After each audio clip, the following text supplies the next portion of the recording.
ओम शांति। आज 1 दिसंबर 2023। आज की शिरवाणी की मुख्य पंक्तियाँ हैं। मीठे बच्चे, इस पाठशाला में आने से तुम्हें प्रत्यक्ष फल की प्राप्ति होती है। इस पाठशाला में आने से तुम्हें प्रत्यक्ष फल की प्राप्ति होती है। एक एक ज्ञान रत्न लाखों की मिल्कियत है जो बाप देते हैं। प्रश्न है, बाबा जो नशा चढ़ाते हैं वह हल्का क्यों हो जाता है? नशा सदा चढ़ा रहे, उसकी युक्ति क्या है? उत्तर है, नशा हल्का तब होता है जब बाहर जाकर कुटुंब परिवार वालों का मुख देखते हो, नष्टो मुहा नहीं बने हो। नशा सदा चढ़ा रहे, उसके लिए बाप से रो रिहान करना सीखो। बाबा, हम आपके थे, आपने हमें स्वर्ग में भेजा, हमने 21 जन्म सुख भोगा, फिर दुखी हुए। अब हम फिर से सुख का वर्षा लेने आए हैं। नष्टो मुहा बनो तो नशा चढ़े। गीत है, मरना तेरी गली में, जीना तेरी गली में। ओम शांति। ये किसने बोल सुनाए? गोप गोपियों के किसके लिए कहते हैं? परम पिता परमात्मा शिव बाबा के लिए। नाम तो जरूर चाहिए ना, कहते हैं बाबा आपके गले का हार बनने के लिए जीते जी हम आपका बनते हैं। आपको ही याद करने से हम आपके गले का हार बनेंगे। रुद्रमाला तो प्रसिद्ध है ना, बाप ने समझाया है, सब आत्माएं रुद्र की माला है। ये रूहानी झाड़ है, वह है जीनोलॉजिकल मनुष्यों का झाड़, ये है आत्माओं का झाड़। झाड़ में सेक्शन भी है, देवी देवताओं का सेक्शन, इस्लामियों का सेक्शन, बौद्धियों का सेक्शन। ये बातें और कोई समझा नहीं सकते। गीता का भगवान ही सुनाते हैं, वही जन्म मरण रहित है, उनको अजन्मा नहीं कह सकते। सिर्फ जन्म मरण में आने वाला नहीं है, उनका स्थूल व सूक्ष्म शरीर नहीं है। मंदिरों में भी शिवलिंग को ही पूजते हैं, उनको ही परमात्मा कहते हैं। देवताओं के आगे ही जाकर महिमा गाते हैं। ब्रह्मा परमात्माएं नमा कभी नहीं कहेंगे, शिव को ही हमेशा परमात्मा समझते हैं। शिव परमात्मा नमा कहेंगे। वह है मूल वतन, वह सूक्ष्म वतन और ये है स्थूल वतन। अभी तुम बच्चे जानते हो कि यहाँ वह ज्ञान नहीं कि परमात्मा सर्वव्यापी है। यदि इनमें भी परमात्मा हो तो फिर इनको परमात्माएं नमा कहा जाए। शरीर में होते परमात्मा नमा नहीं कहते, वास्तव में अक्षर ही है महान आत्मा, पुण्य आत्मा और पाप आत्मा। महान परमात्मा नहीं कहा जाता, पुण्य आत्मा व पाप परमात्मा अक्षर भी नहीं है। ये तो समझने की बातें हैं। सिर्फ तुम बच्चे ही जानते हो कि इस पाठशाला में आने से प्रत्यक्ष फल देने वाली प्राप्ति होती है। इस पढ़ाई से हम भविष्य में देवी देवता बनेंगे और कोई ऐसा कह नहीं सकते। मनुष्य से देवता तो तुम बनते हो। देवताओं में प्रसिद्ध है लक्ष्मी नारायण, इसलिए सत्यनारायण की कथा कहते हैं। नारायण के साथ लक्ष्मी तो जरूर होगी। सत्य राम की कथा नहीं कहते, सत्य नारायण की कथा कहते हैं। अच्छा, उससे क्या होगा? नर से नारायण बनेंगे। बैरिस्टर द्वारा बैरिस्टर की कथा सुन बैरिस्टर बनेंगे। यहाँ तुम आते ही हो भविष्य 21 जन्मों की प्राप्ति के लिए। भविष्य 21 जन्मों की प्राप्ति भी तब होती है जब संगम युग होता है। तुम जानते हो हम आए हैं बाप से सतयुगी राजधानी का वर्षा लेने। लेकिन पहले तो ये पक्का निश्चय चाहिए कि शिव बाबा हमारा बाबा है, इस ब्रह्मा का भी वह बाबा है, तो बीके का दादा हुआ। ये बाप कहते हैं ये मेरी प्रॉपर्टी नहीं है, दादा की प्रॉपर्टी तुमको मिलती है। शिव बाबा के पास ज्ञान रत्नों का धन है, एक एक रत्न लाखों की मिल्कियत है। इसकी कीमत इतनी भारी है जो 21 जन्म के लिए राज्य भाग्य कोई के स्वप्न में भी नहीं होगा। लक्ष्मी नारायण आदि की पूजा तो भल करते आए हैं, परंतु ये किसको पता नहीं कि इन्होंने ये पद कैसे पाया। सतयुग की आयु लाखों वर्ष कह दी है, इसलिए कुछ समझ नहीं सकते। अभी तुम जानते हो उन्हों को राज्य किए 5000 वर्ष हुए। फिर एक संवत से शुरू हुई कहानी कही जाती है। लोक एगो कहा जाता, लॉन्ग एगो कहा जाता है। इस भारत में ही लक्ष्मी नारायण का राज्य था। भारत को बहिष्ठ स्वर्ग कहा जाता है। ये किसकी बुद्धि में नहीं है, अभी तुम बच्चे जानते हो कल्प की आयु ही 5000 वर्ष है। इन शास्त्रों में जो लिखा है ये सब भी ड्रामा में नूंद है। इन्हें सुनने से परिणाम कुछ भी नहीं निकला। कितने शादमाने करते हैं। जगदम्बा है तो एक ही, परंतु उनकी मूर्तियाँ कितनी बनाते हैं। तो जगदम्बा सरस्वती ब्रह्मा की बेटी है, बाकी 8-10 भुजाएं तो है नहीं। बाप कहते हैं ये सब भक्ति मार्ग की बड़ी सामग्री है। ज्ञान में तो कोई कुछ है नहीं, चुप रहना है, बाप को याद करना है। ऐसी बहुत बच्चियां हैं जिन्होंने कभी देखा भी नहीं। लिखती हैं, बाबा आप हमको पहचानते नहीं हो, लेकिन मैं अच्छी रीति जानती हूँ। आप वही बाबा हो, हम आपसे वर्षा लेकर ही छोड़ेंगे। घर बैठे भी बहुतों को साक्षात्कार होते हैं। भले साक्षात्कार ना भी हो तो भी लिखती रहती हैं, याद में एकदम लवलीन हो जाती हैं। बाप ही सदगति दाता है, उनको कितना प्यार करना चाहिए। माँ बाप से बच्चे एकदम लिपट जाते हैं, क्योंकि माँ बाप बच्चों को सुख देते हैं। लेकिन आजकल के माँ बाप कोई सुख नहीं देते और ही विकारों में फंसा देते हैं। बाप कहते हैं पास्ट इज पास्ट, अब तुमको शिक्षा मिलती है। बच्चे काम कटारी की बातें छोड़ पवित्र बनो, क्योंकि अभी तुम्हें कृष्णपुरी में चलना है।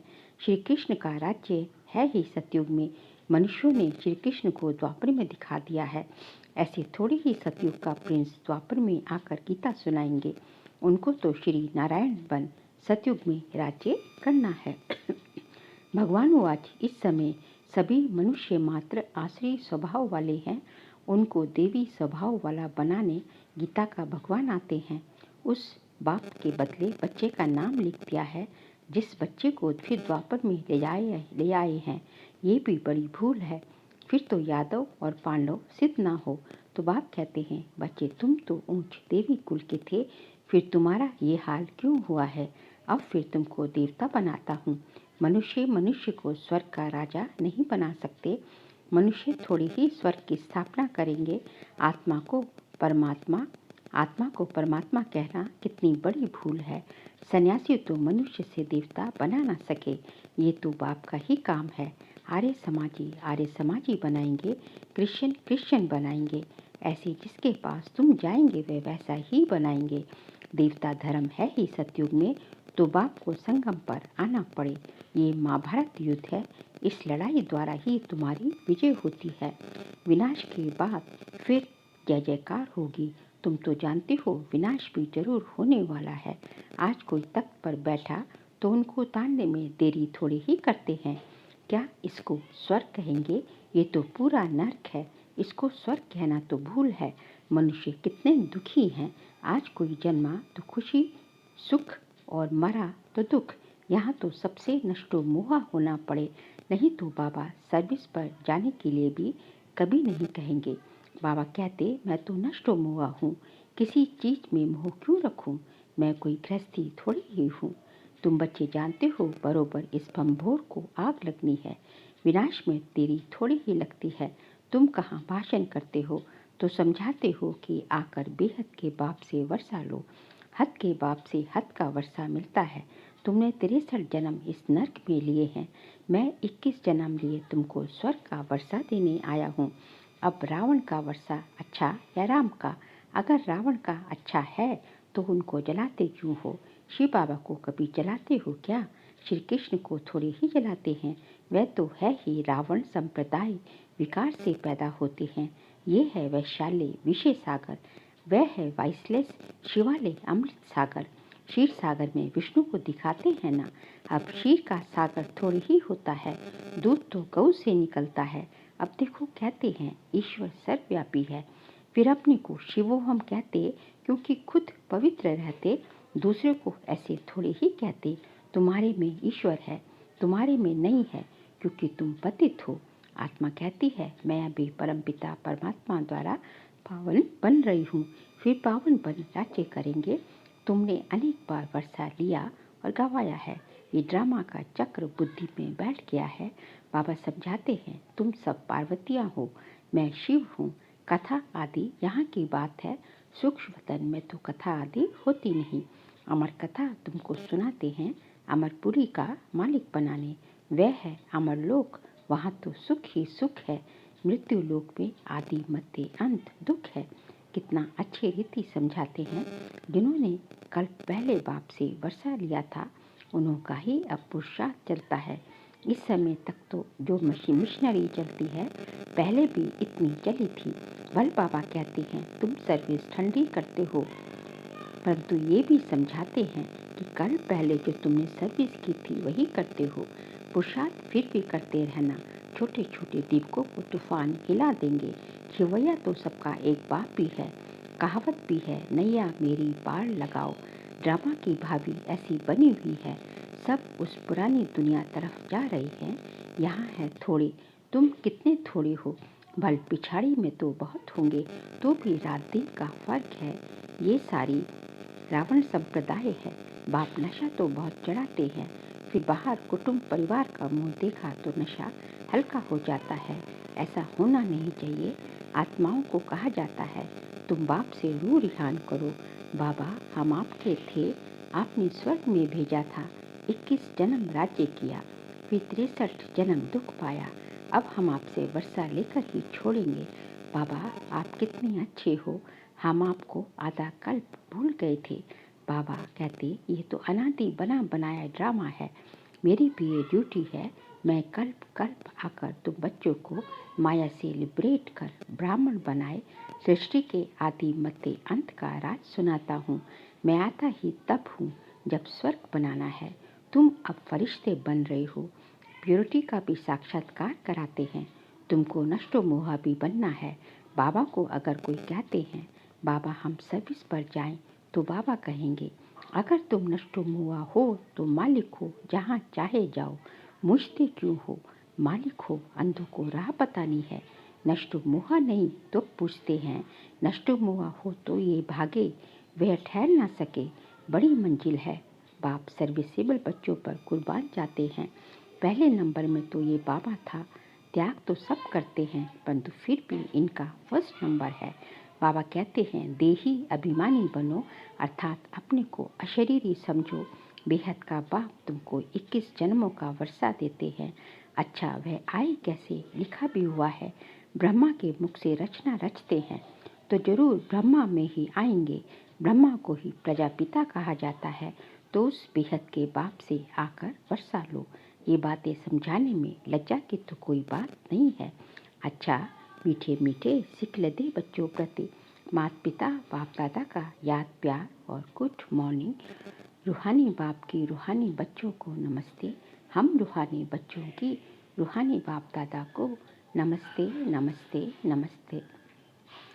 सार के लिए पॉइंट्स हैं। ब्रह्मा बाप समान त्याग में नंबर आगे जाना है। रुद्र के गले का हार बनने के लिए जीते जी बलिहार जाना है। सर्विसेबल बनने के लिए नष्टो मुहा बनना है। अंधों को राह बतानी है। आज का बाबा का वरदान है, मन की खुशी द्वारा बीमारियों को दूर भगाने वाले एवर हेल्दी भव। मन की खुशी द्वारा बीमारियों को दूर भगाने वाले एवर हेल्दी भव।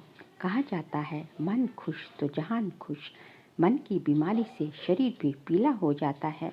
मन ठीक होगा तो शरीर का रोग भी महसूस नहीं होगा। चाहे शरीर बीमार भी हो तो भी मन तंदुरुस्त है, क्योंकि आपके पास खुशी की खुराक बहुत बढ़िया है।